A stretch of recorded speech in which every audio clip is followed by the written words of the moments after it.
अऊज़ु बिल्लाहि मिनश शैतानिर रजीम बिस्मिल्लाहिर रहमानिर रहीम इन्नद्दीन इंदल्लाहिल इस्लाम सुब्हान रब्बिका रब्बिल इज्जति अम्मा यसिफून व सलामुन अलल मुरसलीन वल्हम्दुलिल्लाहि रब्बिल आलमीन। अल्लाहुम्मा सल्लि अला सय्यिदिना मुहम्मदिन व अला आलि सय्यिदिना मुहम्मदिन व बारिक व सल्लिम। अल्लाह रब्बुल इज़्ज़त ने इस कायनात में दो चीज़ों को जोड़ने के लिए कोई तीसरी चीज़ बनाई है। कागज़ के दो टुकड़ों को जोड़ना हो तो गोंद इस्तेमाल करें, दो टुकड़े एक बन जाएंगे।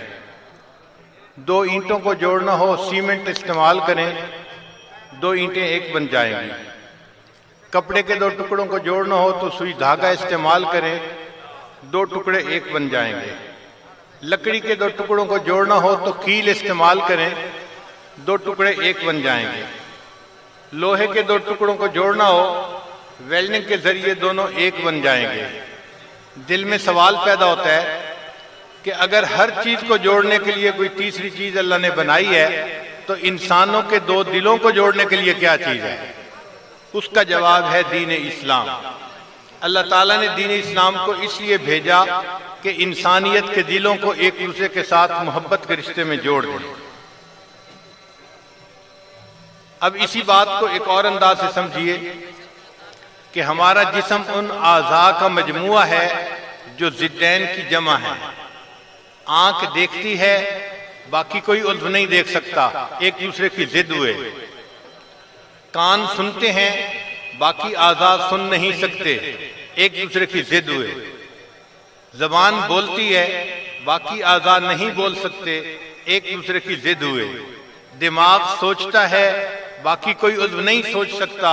ये आज़ा अपनी सिफात के एतबार से एक दूसरे की जिद हैं। मगर अल्लाह ने इस जिस्म में एक चीज को डाल दिया जिसको रूह कहते हैं। रूह की मौजूदगी में ये सारे आज़ा एक बनकर काम करते हैं। अगर किसी के सर पर कोई लाठी मारे तो हाथ फौरन उठते हैं सर को बचाने के लिए। हालांकि वो हाथों को तो नहीं लाठी मार रहा, वो तो सर को मार रहा है। मगर चूंकि आज़ा एक हैं इसलिए एक उज़्व का गम सारे आज़ा का गम है और एक उज़्व की खुशी सारे आज़ा की खुशी है। तो इसलिए सारे आज़ा रूह की मौजूदगी में एक बन के काम करते हैं। अगर पाँव में तकलीफ है तो आंख से आंसू बहते हैं। आंख ये नहीं कहती कि ये मेरा मसला नहीं, ये तो पाँव का मसला है, मैं तो आराम से सो रही हूं। तकलीफ पाँव में होती है, आंख से आंसू बह रहे होते हैं और इंसान का पूरा जिस्म उस दर्द को महसूस कर रहा होता है। वजह क्या है कि रूह की मौजूदगी में इन सब आज़ा को एक बना दिया, लिहाजा पूरा जिस्म एक बन गया है। अगर इंसान के जिस्म से रूह को निकाल दिया जाए तो आज़ा फिर एक दूसरे से अजनबी बन जाते हैं। अगर किसी आदमी की रूह निकल जाए, अब उसके मुंह से जबान को निकालें और कैंची से कुतर दें, आंख से आंसू नहीं बहेगा। अब उसके पांव अपनी जान बचाने के लिए नहीं दौड़ेंगे, अब उसके हाथ नहीं उठेंगे अपना दिफा करने के लिए। क्यों? आज़ा एक दूसरे से अजनबी बन गए। इनको जोड़ने वाली चीज अब इस जिस्म में मौजूद नहीं है। अगर ये मिसाल हम अच्छी तरह समझ लें तो हमारा घर जो है वो उन अफराद का मजमुआ है जो अपनी पोजीशन के एतबार से एक दूसरे की जिद होते हैं। जो बाप का मकाम है वो बेटा हासिल नहीं कर सकता, जो माँ का मकाम है वो बेटी हासिल नहीं कर सकती, जो भाई का मकाम है वो बहन हासिल नहीं कर सकती, जो बहन का मकाम है वो भाई हासिल नहीं कर सकता। इसका मतलब ये कि खानदान के वो अफराद जो एक दूसरे के इतने करीबी होते हैं वो अपनी हैसियत के एतबार से एक दूसरे की जिद हैं। मगर अल्लाह ने इनमें भी एक चीज को उतार दिया है कि उस चीज की मौजूदगी में ये अफराद इस तरह एक बनकर काम करते हैं जिस तरह रूह की मौजूदगी में आज़ा एक बनकर काम करते हैं। और उस चीज का नाम है दीन इस्लाम। जब तक किसी घर के अंदर दीन बाकी रहेगा सारे अफराद खाना एक बनकर काम करेंगे। एक का गम सारे घर का गम होगा और एक की खुशी सारे घर की खुशी कहलाएगी। दिल आपस में जुड़े होंगे, मोहब्बतें होंगी, हमदर्दी होगी, एक दूसरे के साथ हमदर्दी के मनाजिर नजर आएंगे, इंसानियत के मनाजिर नजर आएंगे। और अगर दीन को घर से निकाल दिया जाए तो ये अफराद इस तरह अनजान बन जाएंगे जिस तरह रूह के निकलने से आज़ा एक दूसरे से अनजान बन जाते हैं। आज हम देखते हैं जिन घरों में दीन नहीं है वहां एक दूसरे से बनती नहीं है, न मियाँ बीवी की आपस में बनती है, न बच्चों की माँ बाप से बनती है, न बहन भाई की आपस में बनती है। फिर ये लोग आके शिकवे करते हैं, हजरत हमारे बच्चे तो अफलातून बन गए, माँ बाप की बात तो सुनते ही नहीं। भाई जिस चीज ने इन सबको इकट्ठा करना था उसका नाम था दीन, वो तो आपने घर से निकाल दिया। अब आपके लोगों के दिल इकट्ठे कैसे होंगे? अल्लाह ताला इरशाद फरमाते हैं, ए मेरे प्यारे हबीब सल्लल्लाहु अलैहि वसल्लम, लौ अनफक़्त मा फिल अर्द जमीया, अगर आप सारी दुनिया के माल दौलत को जमा कर देते, मा अल्लफ़्त बैना क़ुलूबिहिम, आप इन लोगों के दिलों में मोहब्बत पैदा नहीं कर सकते थे। वलाकिन अल्लाह अल्लफ़ बैनहुम, ये तो अल्लाह ने इनके दिलों में मोहब्बतों को पैदा कर दिया। तो जब घर में दीन होगा तो आपस में दिलों में उल्फतें मोहब्बतें होंगी, घर के अंदर भी, मुआशरे के अंदर भी, और सब लोग एक अच्छे इंसान बनकर जिंदगी गुजारने वाले होंगे। दुनिया में अखुवत की मिसाल जैसी नबी अलैहिस्सलाम ने कायम फरमाई कोई दूसरी कौम पेश नहीं कर सकती। हमारा पूरी दुनिया के इंसानों को चैलेंज है कि वो एक मिसाल तो ऐसी दें कि जैसी नबी अलैहिस्सलाम ने मदीना तैयबा में अखुवत कायम करके दिखाई थी। एक भाई अपने दूसरे भाई की खातिर कितनी कुर्बानी कर रहा है, ये सिर्फ अल्लाह की वजह से थी। एक दूसरे के साथ मोहब्बत थी। नबी आते रहे, आखिर में नबियों के इमाम आए, वो दुनिया में खुदा का आखिरी लेकर पैगाम आए। झुकाने आए बंदों की जबी अल्लाह के दर पर, सिखाने आदमी को आदमी का एहतराम आए। वो आए जब तो अजमत बढ़ गई दुनिया में इंसान की, वो आए जब तो इंसान को फरिश्तों के सलाम आए। दीन इस्लाम को अल्लाह ताला ने ऐसी खूबियां अता की हैं कि दुनिया में कोई दूसरा दीन उसके मुकाबिल में आ ही नहीं सकता। सबसे पहली बात, हमारा दीन इस्लाम महफूज दीन है। इसकी हिफाजत का जिम्मा अल्लाह ने लिया है कि मैंने इस कुरान को दुनिया में उतारा और हम ही इस हिफाजत के जिम्मेदार हैं।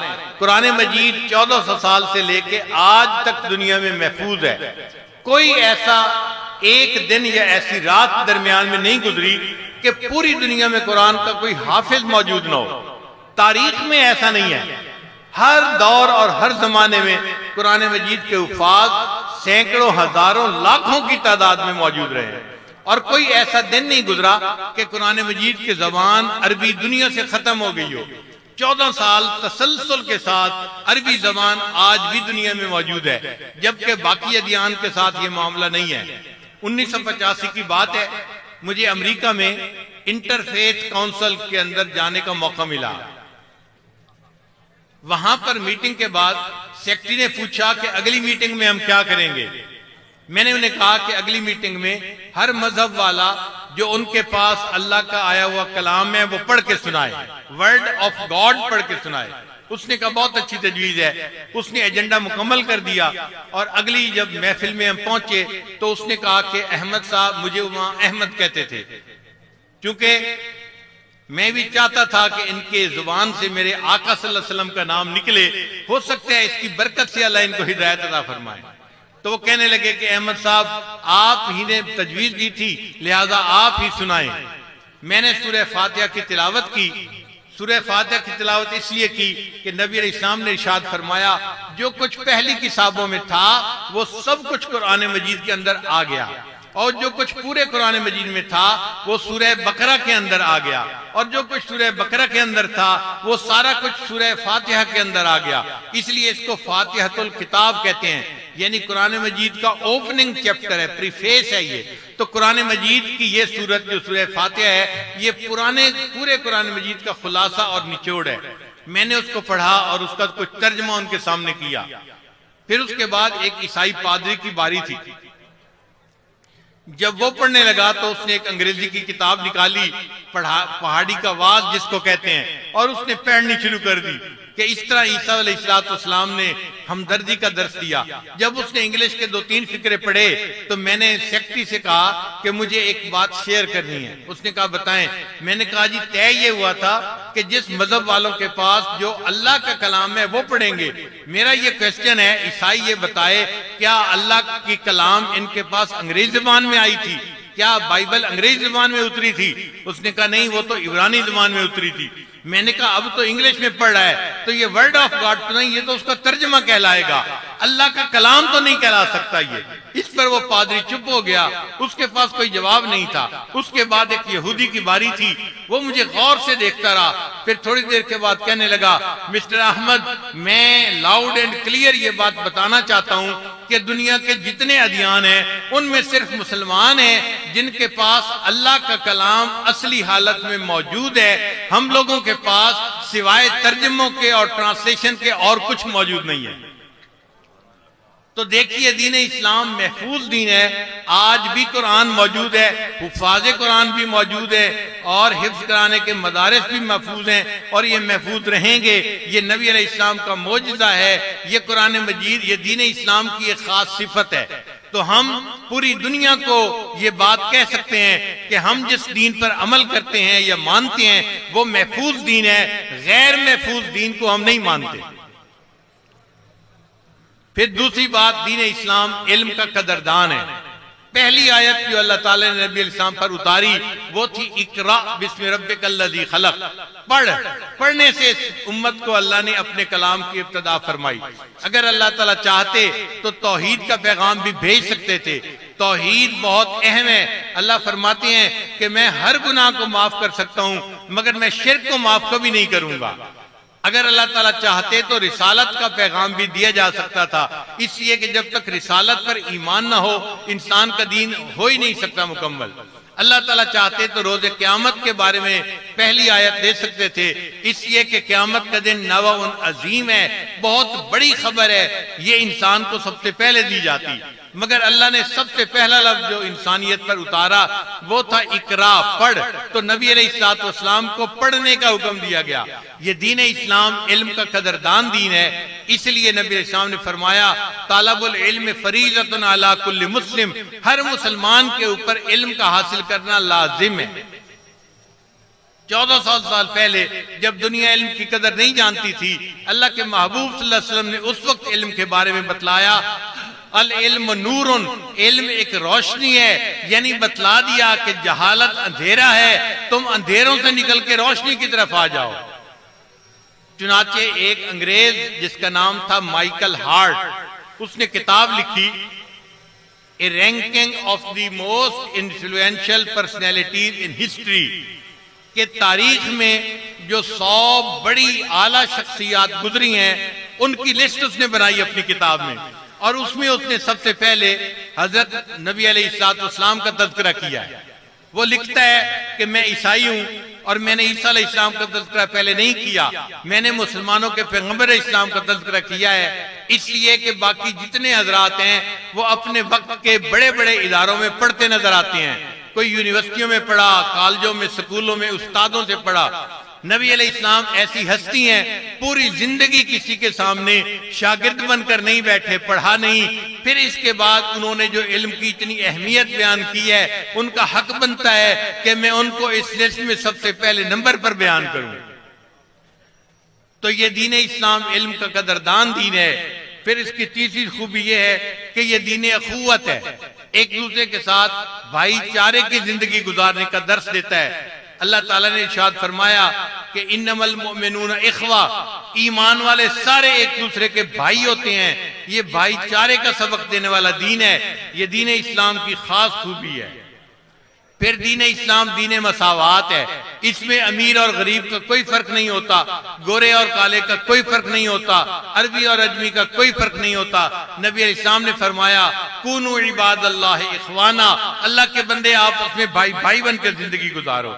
अल्लामा इकबाल ने लिखा, आ गया ऐन लड़ाई में अगर वक्त नमाज, किबलरू हो के जमीन बोस हुई कौम हिजाज, न कोई बंदा रहा न कोई बंदा नवाज, बंदा ओ साहिब मोहताज गनी एक हुए, तेरी सरकार में पहुंचे तो सभी एक हुए।